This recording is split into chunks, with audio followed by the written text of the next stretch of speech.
It's happening. It actually looks like it's happening. I wasn't sure if we were actually going to get here, but it seems to be real. The PS5 Pro does apparently exist, and it is evidently coming in the holiday season of this year. Apparently it's happening this year. I didn't think it was. I thought that they maybe pushed it to next year because they don't have any games by their own testimony at investor calls. They don't have any games, like big games and system sellers for the rest of this fiscal year. So I was like, they're just going to delay it till 2025 and then release the PS5 Pro with like Ghost of Tsushima 2 or with whatever Naughty Dog's been working on, or, they'll have some big game to sell it. But apparently they don't have a big game to sell it, but they're still releasing it this year, which is interesting.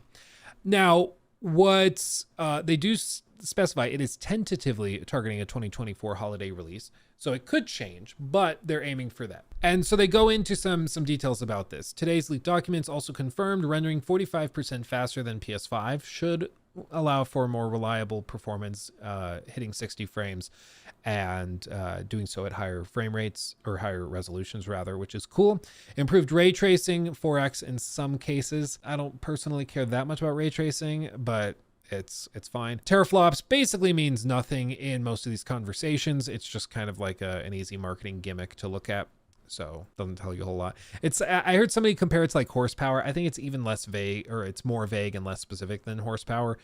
Because it's like, does horsepower necessarily determine how good the car is going to be for you? No. So you shouldn't rely on horsepower basically, or teraflops, in considering a console. That's true, but horsepower is like a very easily quantifiable thing. Teraflops can change based off of certain parameters. It's kind of overly confusing.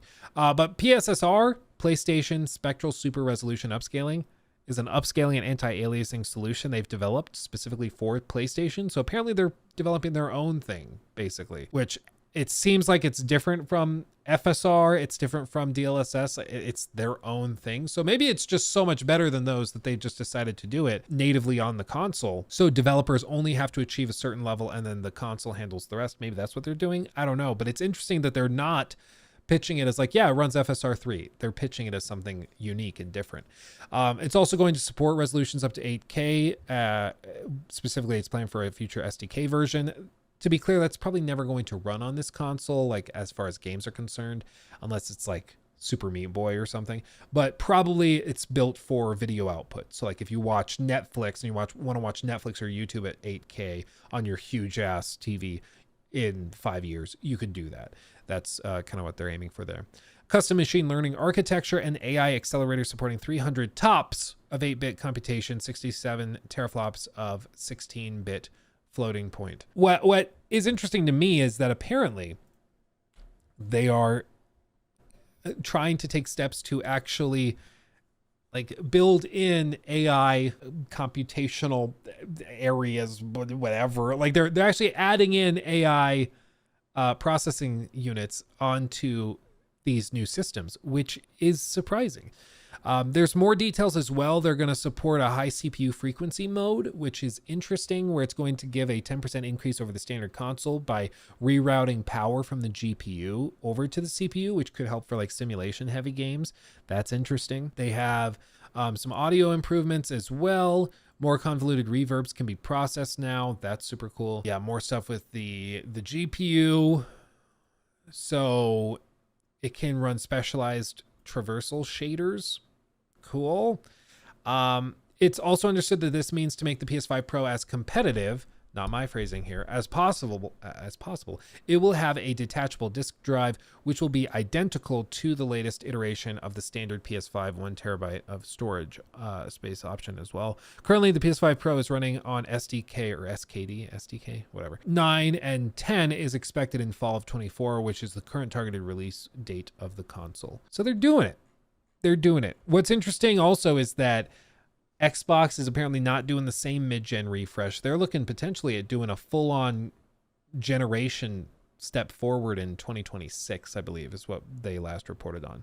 So if that's the case, like Sony is going to be a year behind Xbox. It's kind of interesting. It's weird. It's going to be a weird few years, I feel like, for PlayStation versus Xbox, because I think Xbox is probably going to have a year when they're in the next generation of hardware, and then PlayStation is in the last gen, and then they'll catch up the next year. It's going to be weird. It's going to be weird. But with all this, what I was saying before is I find it interesting that they're making AI a specific part of this PS5 Pro refresh or release, I guess, because it doesn't feel like there's much use for it right now.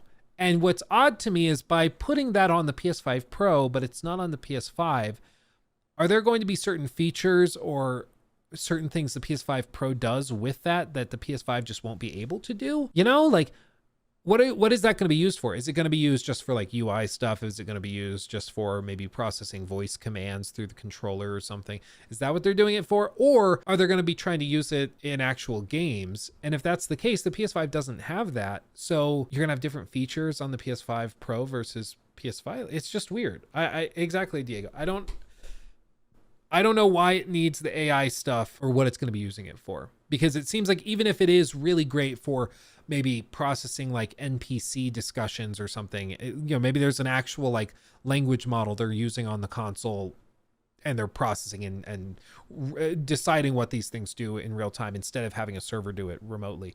It seems odd that they would do that on the PS5, but not, or on the PS5 Pro, but not on the PS5, because the PS5 won't be able to do it. So, it's just odd. Tom has an article. Hold on. Please hold. Tom has an article answering the question. Or is it just for this spectral super resolution? Oh, maybe that's what it is. It's aiming for 4K 120.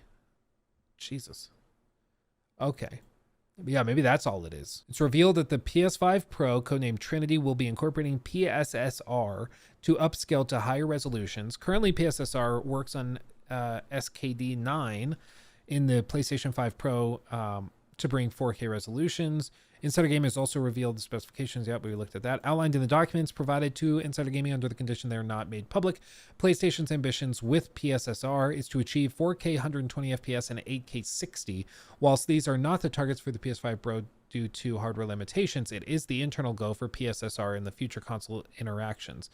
The PlayStation 5 Pro PSSR currently supports 3840 by 2160 and is currently aiming for 4K 60 FPS and 8K 30, but it's unclear if those internal milestones can be passed. Two case studies for two unnamed first-party games include Target, image quality close to fidelity mode, 1800p with performance mode, FPS 60 standard, performance mode 1080p at 60, fidelity mode 1800p at 30, PS5 Pro 1440p at 60. Weird. The AI upscaling stuff is just, it's driving me crazy, dude. It seems like performance is just taking a nosedive, and then graphical quality hasn't improved that much either. Game 2, Target, add ray tracing to gameplay. Standard PS5 achieved 60 FPS without ray tracing. PS5 Pro achieved 60 FPS with ray tracing. I mean, but also, like, if there's no games launching next to it, I don't know if they're just doing big updates and, like, refreshes. We're like, oh, look, we added ray tracing to The Last of Us Part 2. Like, go buy a PS5 Pro. I just don't know if that's going to be that motivating, but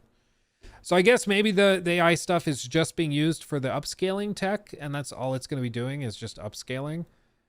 It doesn't sound shockingly remarkable or anything, but I don't know. To me, is it not underwhelming to hear that it's doing 1440p, then using the upscaler to get 4K at 60? Like, so it's 1440p at 60. Like that's what we're doing. Then you upscale it to 4K, and maybe it's really good upscaling and you can't really notice it, but you're still rendering at 1440p.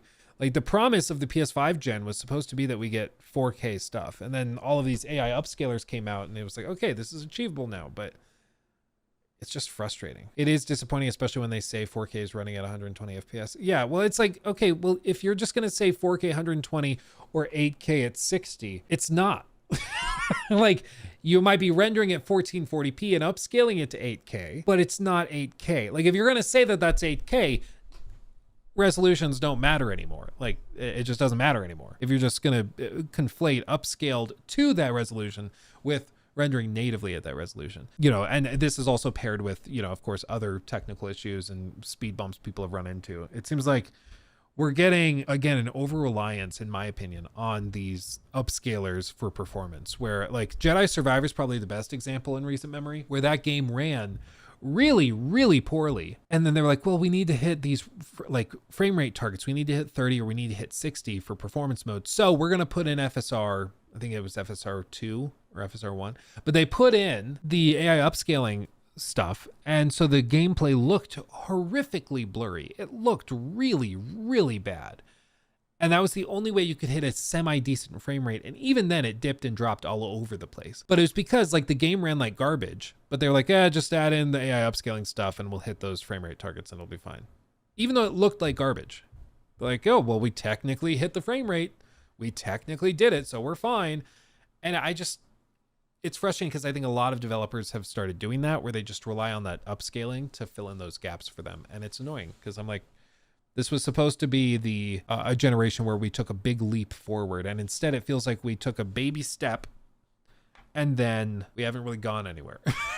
And in some cases they're like, yeah, but now we can hit 8K 60, but you can't. You're hitting 1440p and then stretching it and upscaling it to look more like 8K, but it's still not 8K. Like I'm surprised that, of course this isn't like official marketing stuff, but I'm surprised that so many companies are able to just say like, yeah, the game will run at 4K or targeting 4K, or, when it's just not. AI for NPCs is a much cooler idea. Yeah, I think they'll rely on cloud stuff for that for a while, or for the next generation, maybe they will be able to do that. But it is really frustrating to see that it's just like, it's a console refresh and it's going to be faster, but it seems like they're targeting ray tracing as the big improvement, in addition to this new AI upscaling solution to stretch the images further. I like ray tracing. Ray tracing in Cyberpunk 2077 is beautiful. It's amazing. The overdrive mode is crazy if you have a supercomputer to run it. But I think ray tracing largely is just, it's a huge red herring for developers. Like, I just don't think, for one, players care that much about ray traced shadows and reflections. It's not that huge of an improvement graphically for most people. I think players would much rather have a stable game that runs at a stable 60 or a stable 30 than have these cool bells and whistles. Yeah, ray tracing is a resource suck. Exactly. And the way that they can get ray tracing to run better is by rendering at lower resolutions, so there's less rays to render, and then they upscale from there. But that's just led all of these developers to just rely on the upscaling stuff and not optimize. It's crazy.